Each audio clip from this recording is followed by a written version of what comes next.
Hello, ladies and gentlemen. I'm Jam, and today I want to talk about Flowers for Algernon by Daniel Keyes. Flowers for Algernon is about a 32-year-old man named Charlie Gordon. Charlie is an intellectually challenged man with an IQ of about 68. He works a low-paying job at a bakery, and he attends an adult school where he seeks to improve himself despite his deficiencies.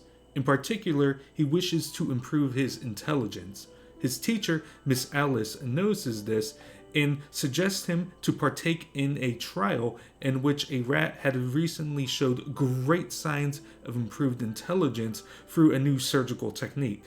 Charlie, who wants to improve himself, decides to partake in this operation, and the rest of the story is us seeing how this operation changes Charlie from a mentally disabled adult to a fully intelligent one. This book is what really started my love for reading. I had picked the book from an English project that I had to do way back in middle school, and if you're from the United States, you might actually have a similar experience with this book as I have. Now, I didn't have a strong love for reading before I had this assignment and before I read this book, but after I read this book, I got so hooked and realized just how powerful a good story can be. In particular, I grew to love stories with strong character development and with very strong reflective and introspective themes. This book may not be the most complex book, but what it does have is heart and a deep look at what it means to be seen and treated as a human being. So, if these themes sound interesting to you, this is likely a story that you're going to enjoy. I now invite you to listen along as I discuss this story and give my 2 cents on its themes in Charlie as well as other characters. I will discuss this book in chronological order. However, if at any point you have not read this book and I convince you to read this book, I suggest that you stop watching this video, go read this book, and come back when you've read it fully. Hopefully you will find that this book is as good as I have found it and as I promote it to be. So, with that being said, let's discuss Flowers for Algernon. Now, how this book is written is that we see Charlie's life through journal entries. The journal entries are written by Charlie himself, and it's used to see how he acts both emotionally and behaviorally, both before the operation and post-operation. This journal, at least from the research point of view, is to sort of see his inner workings and see how he himself feels about the experiment and how he changes mentally. Now, if you come into this book and you don't realize that it's supposed to be a journal entry, you may think that you've stumbled upon a poorly written book, which for certain parts it is. The spelling, the grammar, and basically everything about it is just awful, and it seems like it was written by maybe a 3rd or 4th grader. And to give you an example, I'm going to read a passage through page 8 as literally as I possibly can. I'm also going to try, wrong direction, I'm going to try to show on screen just a passage so maybe you can read along. Then Prof. Nima said, "Remember, he will be the first human being ever to have his intelligence increased by 3rd degree. Dr. Strass said that's exactly what I meant. Where we will find another retarded adult with this tremendous motivation to learn. Look how well he has learned to read and write for his low mental age. A tremendous achievement."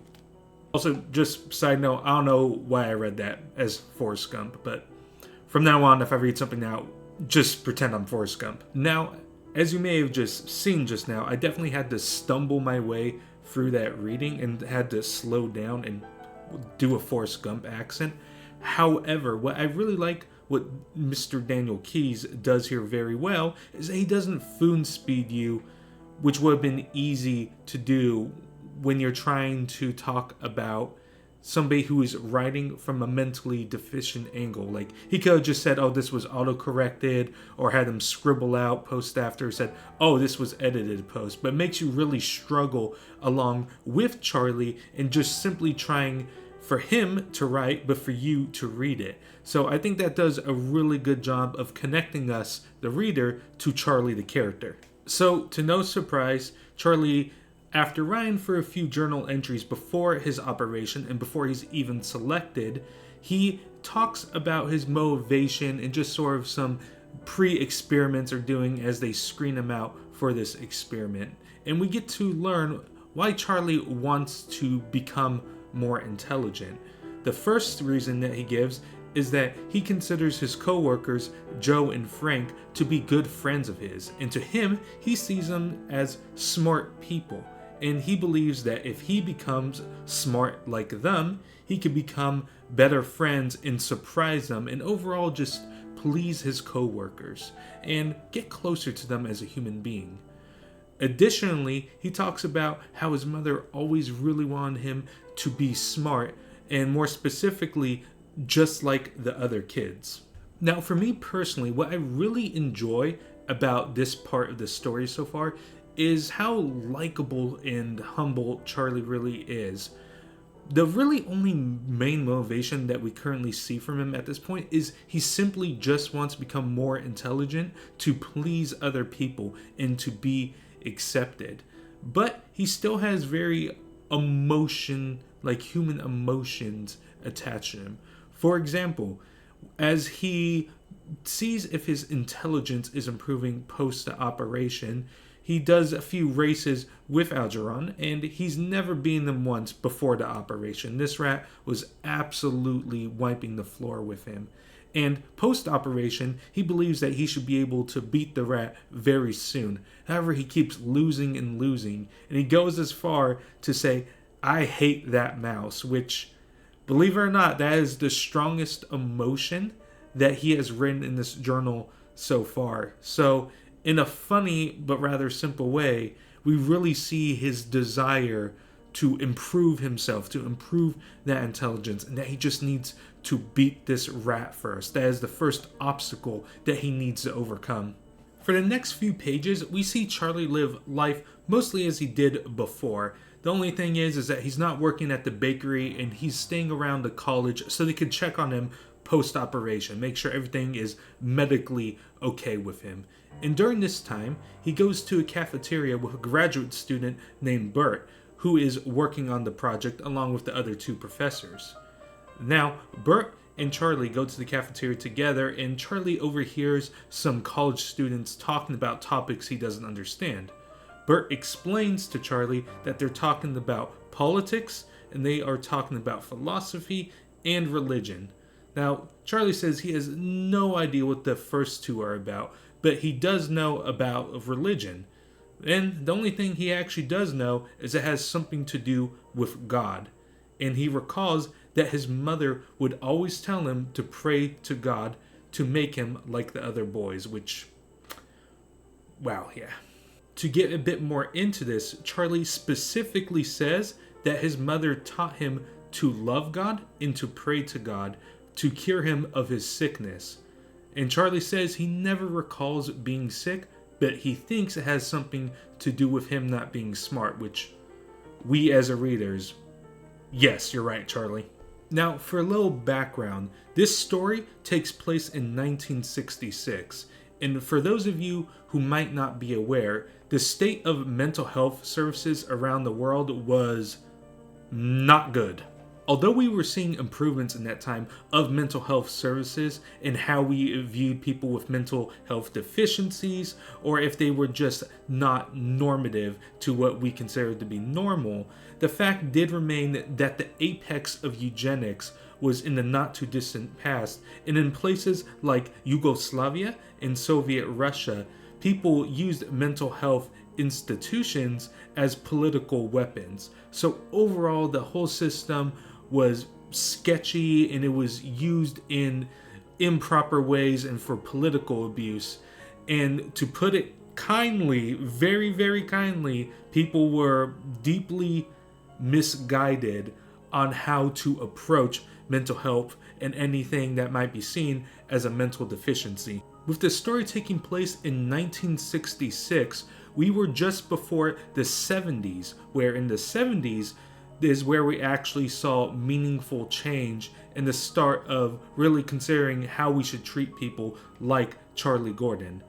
Now, since we have this context in mind, we can now understand better how Charlie might be viewed as a 30-year-old man living in New York, and how not only his mother, but also other characters might see his mental deficiency given the context of that time. To really hammer down this idea of how people treated people like Charlie during this time, Charlie goes out to a bar with Joe and Frank, and there's a few ladies there, and they encourage Charlie to show off by showing them how they mop at work, and have Charlie show it to the ladies as well as Joe and Frank. Now, to Charlie, he doesn't think much of this and does as he says, and everybody has a good laugh, and also Charlie gets a little bit more drunk, but to him it just seems like innocent fun. He's just having a good time with his good friends, Joe and Frank, as he puts it. After they finish up at the bar, Joe, Frank, and Charlie leave the bar, and Joe and Frank ask Charlie to go around the corner and see if it's raining. And Charlie goes ahead and does this, and then finds that Joe and Frank are no longer there. So he goes around block after block trying to look for them, but he doesn't get any success. And what's really sad about this is, one, those guys are obviously being massive jerks, but two, he compares himself to Algernon, saying that if the rat was here, he would be able to find himself back with Joe and Frank, which is really, really depressing to me. However, the very next journal entry, Charlie manages to beat that very same rat in the race for the first time, and he gets excited and loses the next races, but that first milestone has been met, which is huge for Charlie as well as the research team. And in the next following journal entries, we start to see him get more intelligent. He starts spelling better, and he starts actually correcting his mistakes, and he learns how to operate the dough mixer at work, and even learns proper grammar, although how he learns grammar in the first place is quite funny. Now, what I mean by that is that he starts overgeneralizing common rules, such as the comma. And let me give you a reading from page 38. April 6th. Today, I learned the comma. This is a comma, a period with a tail. Miss Kinnian says it's important because it makes writing better. She said somebody could lose a lot of money if a comma isn't in the right place. I got some money that I saved from my job and what the foundation pays me, but not much, and I don't see how a comma keeps you from losing it. But she says everybody uses commas, so I'll use them too. Comma. April 7th. I used the comma wrong. In a much less funny journal entry, however, Charlie notes that he goes to a house party with his co-workers Joe and Frank again. Now, Joe and Frank encourage Charlie to start dancing with a lady, and he kind of gets up and personal with this lady. However, he notices he keeps tripping, and he doesn't quite realize why this is happening until he realizes that it isn't the lady, or because that he's just clumsy, but it's actually Joe who keeps tripping him on purpose while he's dancing. And at first he finds this amusing, and he just kind of goes along with it until Joe's about to help him up, only to push him down again. It is at this moment Charlie realizes that he is being bullied, and he realizes that Joe and Frank are not really true friends and are just using him for the first time. Now, Joe in particular has always been a bit of a bully to Charlie, but never really did something this vindictive that we know about. But what we do know is that Charlie at work showed that he can operate machinery similar to Joe. So from this, we can take that Joe is feeling insecure now, and that he's trying to be more mean to Charlie to make him feel like he is above Charlie. Charlie does not take this, and he leaves without saying anything else. And at that same night, he has a wet dream because of funny feelings he has for the lady he was dancing with. And this is also the first time in the story that we see Charlie have lustful feelings, even if he doesn't realize it quite yet. Now, in the next few journal entries, Charlie, who is rightfully upset, starts displacing this anger on other people. For example, he does an ink block test with the graduate student Bert, who I mentioned before. Now, Bert has always treated Charlie very kindly, especially from the point of view of the scientific research team that is working with Charlie. Now, Charlie before saw the ink blots as just ink blocks. There was nothing there was nothing to see. But for the first time, he's able to actually visualize stuff that is going on. He's using his own imagination that is developing to see things in this ink blots. And while it is fantastic from the point of view of research, Charlie is only angry at this point because he thinks that now Bert is also being mean to him, and he storms out of that room and runs into Professor Nemore, who is the person leading this project. Charlie tells his feelings to the professor, but the professor offers to show him tape recordings that show that Charlie was never misused by Bert or any of the research team. And actually, what Bert was doing was standard procedure. They hadn't changed a bit, but instead, it was Charlie who had changed. And Charlie, now hearing the more childlike 68 IQ person that he was, is absolutely disgusted and baffled by what he is hearing. And it really takes him to take a step back because he realizes it's him that has changed, not the experiments. From here, he takes a more mental step back and allows himself to only do the minimum when it comes to both his bakery job and when it comes to his obligations with the experiment. During this time, he starts to hang out with other college students and finds that he can talk about topics on a similar level to them. In addition, he also expands his mind in his free time, bothering to read, focusing on philosophy and the sciences. And because of this, he is eventually able to expand his mind where he unlocks repressed memories. Charlie recalls a memory where he is at school with his mother and father. His mother and father just got done talking to the principal, where the principal tells him how Charlie is performing in school, which is very lackluster to say the least. Now, Charlie's father urges his mother to look at the situation and address the problem that Charlie has operating in a normal classroom along with the rest of the general student population. However, his mother claims that there's nothing wrong with Charlie, and actually it's that bitch and slut of a teacher that's the problem.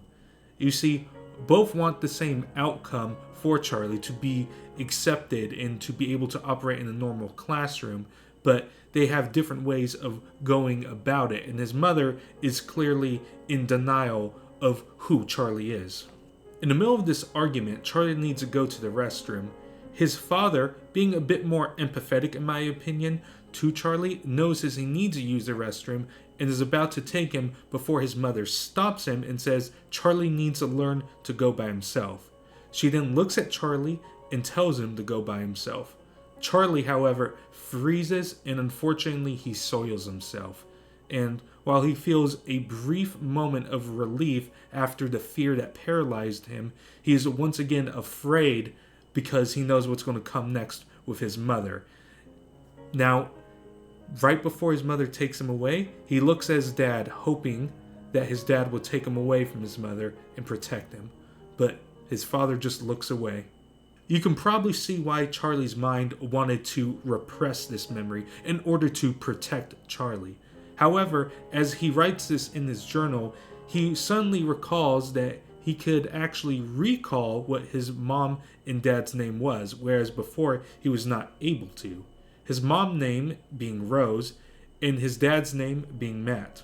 We get further development in Charlie as he starts to go out with his teacher Alice, and the two sort of start a romantic relationship, or at least Charlie wants that to happen. However, Alice very wisely says that Charlie is growing so fast and developing emotionally so rapidly that it would be wrong of her to engage in a relationship with him, which, besides them being both adults and also having the teacher-student relationship that they have right now, I think she might have a few good points right there. This complexity in Charlie is further explored when he has a moral problem regarding his co-worker Gimpy. Now, Gimpy is the nicest person in the bakery besides the owner himself, Donner. However, Charlie realizes is that Gimpy, at least partially, has been treating Charlie so nicely because Gimpy has been using Charlie in order to steal a little bit of cash here and there from the owner, Donner.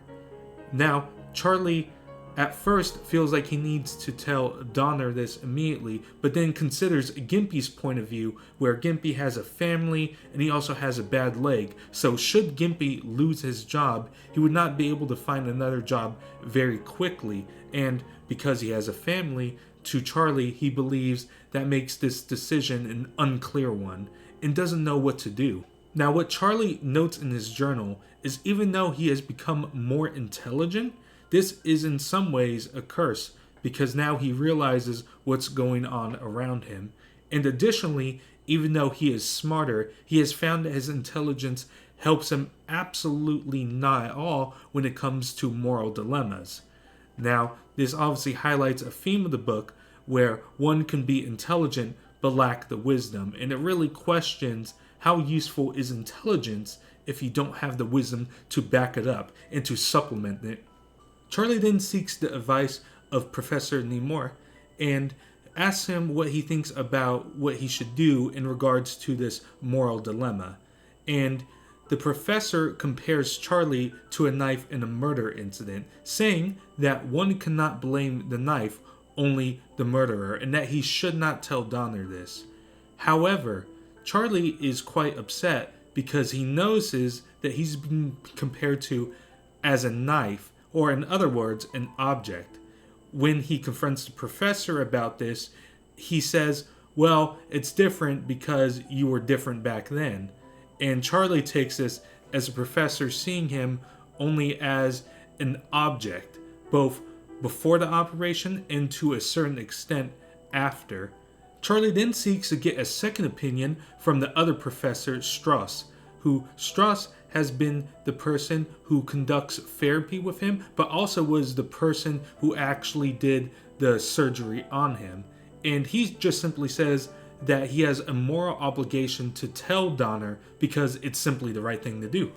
Charlie gained two different opinions, feels very confused about this whole thing, so he decides to get one final one from Alice and decides that she will be the tiebreaker. However, Alice, upon hearing about the dilemma, says that Charlie has grown so very smart in such a short time and that it is not up to her to give the right decision as to what he should do, but instead he should do not what either professor says, but what he feels is right, which blows Charlie's mind. So Charlie, taking Alice's advice, doesn't tell Donner, but gives Gimpy a firm warning, and Gimpy feels betrayed, not because of what Charlie is saying that he will do, but Gimpy feels that because he treated Charlie a bit better than the other workers, that Charlie somehow owes it to Gimpy.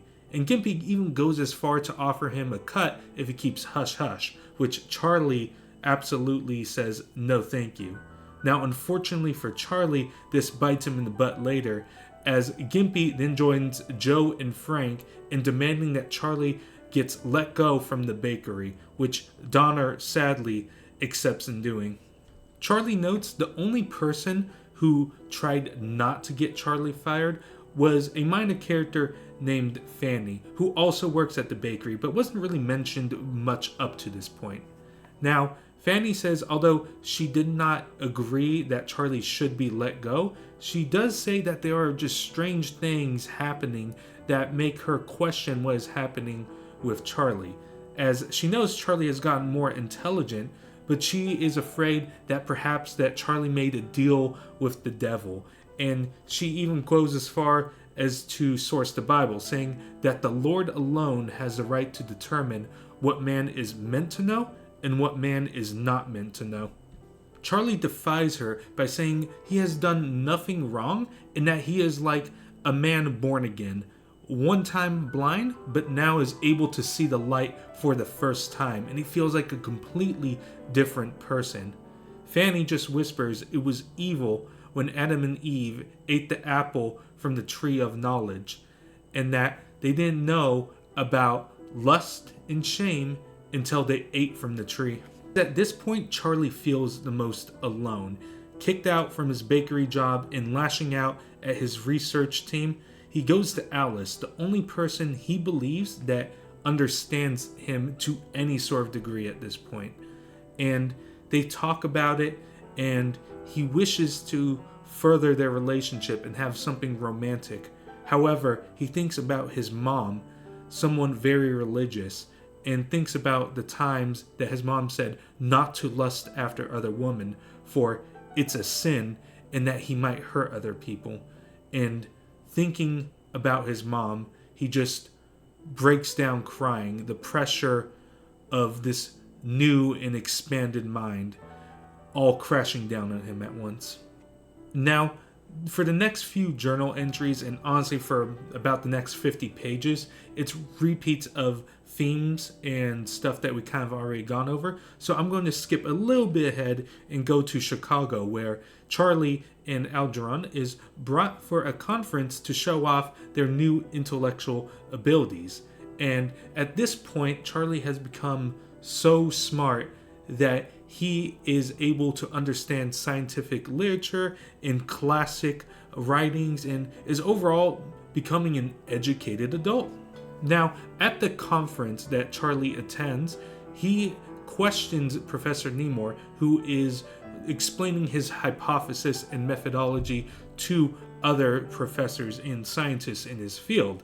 Now, Charlie asks why didn't he consider this hypothesis by another professor written in a Eastern journal that just came out recently. Now, to Nemor, he didn't actually even read this yet because it's not in a language that he understands. And then when he states that he has not read it because it hasn't been translated, this blows Charlie's mind, who at this point knows several different languages. After Nemor leaves the area, frustrated from Charlie's interruption, the other professor, Strauss, goes and confronts Charlie, saying he needs to stop making people feel inferior to him.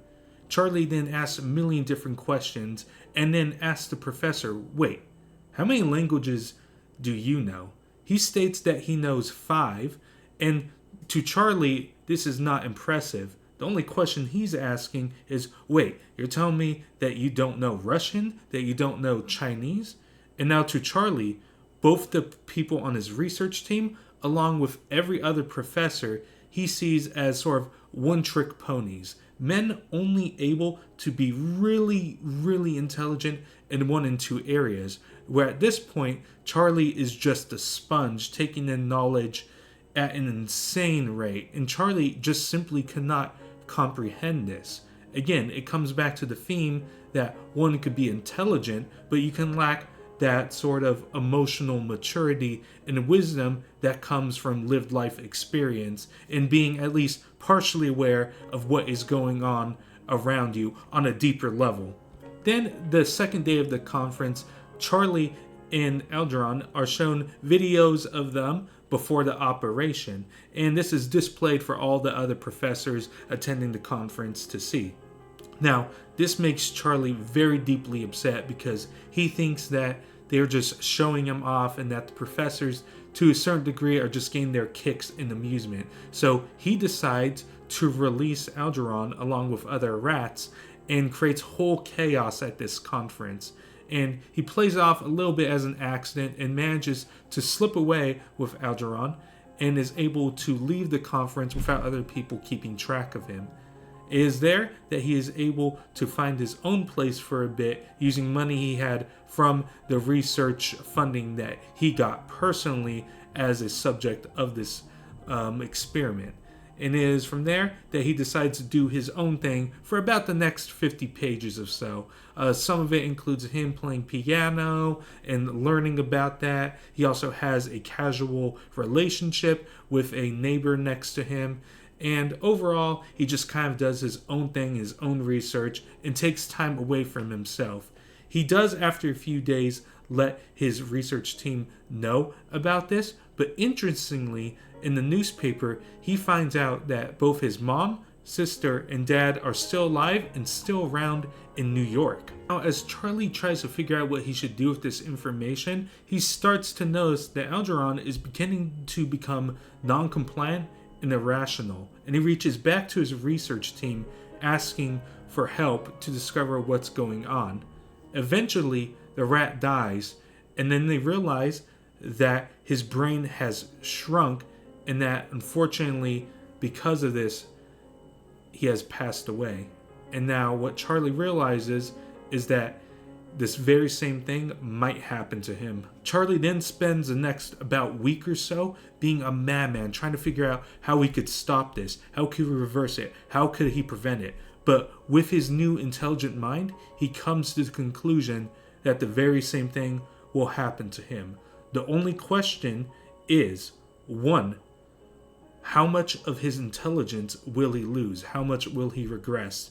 And 2, is he going to also die, just like Algernon did? Realizing he's now against the clock, he decides to visit his father first, who is divorced from his mother and runs a barber shop on a more sketchy part of New York. Now, he goes in and then decides that he wants to get a haircut because his father doesn't recognize him at first. So he thinks, well, maybe if I get a haircut, look a bit fresher, and give the old man some time to think about it, maybe he'll recognize me. So as he does it, he's pretty silent throughout it. And afterwards he says, are you able to recognize me now? Which his father thinks, wait, are you like playing a joke? And this really breaks down Charlie. And he thinks about trying to talk to his father more to try to get to say him, hey, it's me, your son. But he decides that he doesn't want to reopen old wounds and decides to leave his father alone from here on out and for the rest of the story. Now, your first instinct might be, wow, his father is actually a jerk. But what you have to realize is, 1, his father actually tried training him in acknowledging that Charlie was different from the very beginning, accepting him as he was. But 2, it is estimated in the story, even though we don't get an exact date, that he hasn't seen his father in over 10 years. Even if somebody is your own kid, they could look massively different if you haven't seen somebody in 10 years. And plus, he's on the older side, so his own cognitive ability and memory may not be as good as it once had been. Later, Charlie visits his mother, who at first doesn't recognize him, and even goes as far to say, get out of here, I don't want you here. Now, Charlie bangs on the door, and through the glass on there, he actually cracks it and starts bleeding. And his mother looks at him and lets him inside in order to tend to his wounds, still not quite realizing that it's Charlie. Now, upon doing it, Charlie talks to his mother and explains how he's gotten better, how he's normal now, and he could be like the other kids that she always wanted him to be. And it takes her a while, but she realizes, oh my, this is my kid. This is Charlie. And she is overjoyed and starts to hug him and says, I always knew that God would answer our prayers. Now I just need to tell the teachers about this. To when Charlie realizes that his teachers are no longer alive and that she has gone senile. Now, it is at this realization that Charlie actually is interrupted as his sister comes, Norma, and she is thrilled to see Charlie, who she had thought actually died many years ago. Now, You may be thinking, wait, Charlie had a sister, and that's because I haven't mentioned her up to this point. She's only mentioned maybe 2 other times in this story. But to give a quick recap, she, as a kid, would always be jealous of Charlie because she was held to a much higher standard than Charlie was, but never actually got rewarded for having these higher standards. So she came to resent Charlie during that time. However, as an adult, she has become compassionate and understanding and generous in Charlie's view.